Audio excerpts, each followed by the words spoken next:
پس بائبل مختلف ادبی اسلوب میں لکھی گئی کتابوں کا مجموعہ ہے، جیسے کہ بیانیہ، شاعری اور نثر، اور ہم میں سے زیادہ تر اس قسم کے ادب سے واقف ہیں۔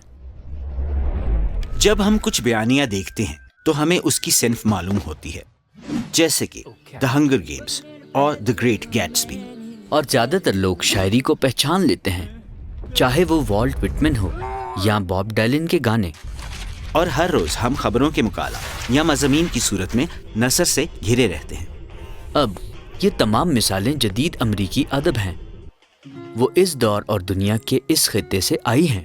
لیکن یہاں پر کسی اور جگہ اور دور سے تعلق رکھنے والا قرون وسطیٰ کا ادب بھی ہے، یا پھر اس جگہ اور دور سے قدیم یونانی تحریریں ہیں۔ لہٰذا ہر دور اور ثقافت اپنا منفرد قسم کا ادب پیش کرتی ہے۔ اور بائبل کو ٹھیک طرح سے پڑھنے کے لیے ہمیں یہ ذہن میں رکھنے کی ضرورت ہے کہ یہ دنیا کے اسی حصے سے آئی ہے اور اسی بنیادی دور میں وجود میں آئی تھی۔ تو قدیم یہودی ادب کے بارے میں کیا منفرد ہے؟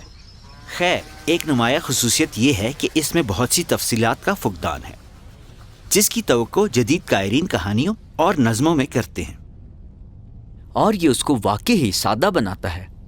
لیکن در حقیقت یہ بہت نفیس ادب ہے۔ دی گئی ہر تفصیل اہمیت رکھتی ہے۔ اور یہ بہت اچھا ہے، لیکن تفصیل کی کمی کا مطلب ہے کہ کہانی ظاہری مطلب سے کہیں زیادہ گہری اور بامعنی ہے۔ میرا مطلب پہلی کہانیوں میں سے ایک لے لو، آدم اور ہوا باغ میں۔ یہ بولنے والا سانپ کہاں سے آیا؟ اور خدا نے اسے وہاں آنے ہی کیوں دیا؟ کیوں آدم اور ہوا موقع پر ہی نہیں مرے جیسا خدا نے کہا تھا؟ اور یہ عورت کی نسل کون ہے جو سانپ کو تباہ کرے گی لیکن ڈسی بھی جائے گی؟ ہاں، اس کہانی میں بہت سی پہیلیاں ہیں، اور یہ چند ہمارے سوالات ہیں، اور یہ اہم نہیں ہے کہ مصنف کس پر توجہ دے رہا ہے، لیکن اس میں کچھ ابہام دانستہ ہیں۔ دانستہ؟ کیا یہ بری تشریحات اور لوگوں کی اپنے جوابات سے خالی جگہوں کو پر کرنے میں رہنمائی نہیں کرے گا؟ خیر، یہ ایک خطرہ ہے جو بائبلی مصنفین نے اس طرح تحریر کر کے اٹھایا ہے۔ ہم سب اپنے ثقافتی مفروضوں کو بائبل پر مسلط کرتے ہیں، لیکن وہ بظاہر سوچتے تھے یہ خطرہ مول لیا جا سکتا ہے۔ یہ عجیب و غریب چیزیں در حقیقت پڑھنے کی مہم جوئی ہے اور کھوج کی دعوت دیتی ہیں۔ آپ کا کیا مطلب ہے؟ خیر، مثال کے طور پر عورت کی نسل کے سانپ کو کچلنے اور اس کے کاٹے جانے کے عجیب وعدے کے بارے میں۔ یہ لفظ نسل نسب ناموں کی طرف دھیان کرنے کا اشارہ ہے، جو دیکھو پوری بائبل کے بیانیے کے اندر چلتا ہے۔ وہ ہوا سے لے کر داؤد بادشاہ اور اس کی نسل تک نسب کا سراغ لگاتے ہیں، اور نئے عہد نامہ میں یسوع اس کی شاہی نسب سے جڑا ہوا ہے۔ اب جب آپ نبیوں کو پڑھتے ہیں، یسایہ نے اس بادشاہ کو دکھ اٹھانے والے خادم کے ساتھ جوڑا ہے جو اپنے لوگوں کی خاطر مرے گا۔ اور پھر مکاشفہ کی کتاب میں ایک علامتی تصور ہے، اور کیا آپ اندازہ لگا سکتے ہیں؟ یہ عورت اور اس کی نسل کے بارے میں ہے۔ یہ یسوع اور اس کے پیروکار ہیں جنہوں نے اپنی جانیں دے کر اژدہے پر فتح پائی۔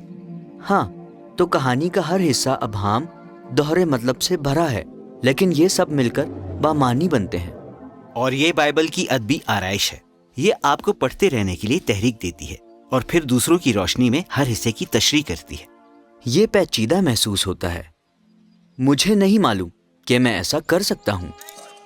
خیر، در حقیقت آپ سے یہ توقع نہیں کی جاتی کہ آپ یہ سب خود سے یا پھر ایک ساتھ محسوس کریں۔ لکھنے کا یہ گہرا طریقہ آپ کو مجبور کرتا ہے کہ آپ ایک دوسرے پر اثر انداز ہونے والے اس عمل کو دریافت کرتے ہوئے زندگی بھر بار بار پڑھنے کے عمل کے دوران آہستگی کے ساتھ اس پر دھیان دیں۔ صحیح، مراقبہ ادب۔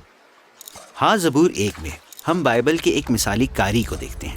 یہ وہ شخص ہے جو دن رات صحیفوں پر غور کرتا ہے۔ عبرانی میں دھیان کے لغوی معنی بڑبڑانا یا خاموشی سے بولنا ہے۔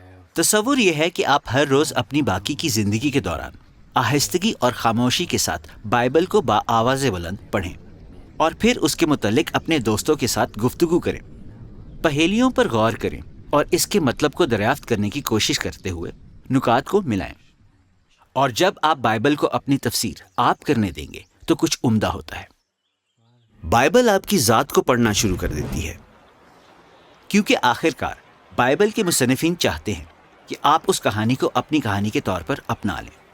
تو یہودیوں کا یہ قدیم طرز تحریر منفرد قسم کی بیانیہ اور شاعری اور نثر تخلیق کرتا ہے۔